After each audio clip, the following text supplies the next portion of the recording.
मगर आग को जितना ही पेटो वो इतना ही ऊपर उठती है। उम्र की मार से भी जोश व अकीदत की आग और भड़क उठी।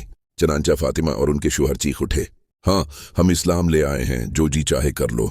ये आवाज बेअंता अज़्म व सूज में डूबी हुई आवाज, दिल की गहराइयों से निकली हुई आवाज बराह रास्त उम्र के दिल से टकराई। और अब उम्र आग से पानी थे और पत्थर से मोम थे। चुनांचा बेरहम हाथ चलते चलते रख गए। बहन के सिर से खून के फवारे भी जारी थे। उम्र का दिल ये दर्दनाक मंजर देखकर पीछ गया और सर फौरन शर्म से झुक गया। फिर यकाएक नजर इस सहीफे पर पड़ी जिससे ख़बाब पढ़ रहे थे। उसे देखते ही उन्होंने बहन से कहा, यही तुम दोनों पढ़ रहे थे, जरा देना मैं भी उसे देखूं।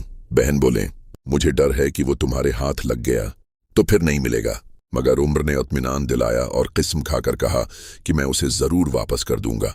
चुनांचा फातिमा ने वो सहीफा दिया और दिल में ये तमन्ना चुकियां ले रही थी कि काश ये इस्लाम ले आए। उमर ने सहीफे को लिया और सहीफे को गौर से देखा। पढ़ते ही दिल कांप उठा और खौफ व दहशत से लर्ज उठा। फिर बेअख्तियार जबान से निकला, कितना अच्छा और पाकीज़ा कलाम है ये।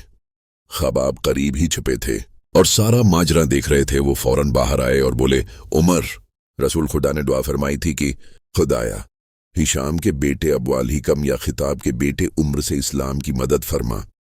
उमर, खुदा की कसम, मैं समझता हूं कि अल्लाह ने तुम्हारे लिए यह दुआ सुन ली।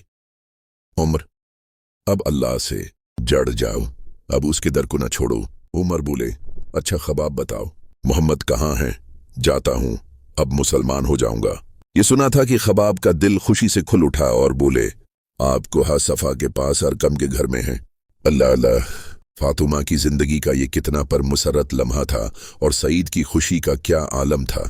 आज फातिमा का भाई और सईद का साला इस्लाम की गोद में था। ये सिलसिला अभी जारी है।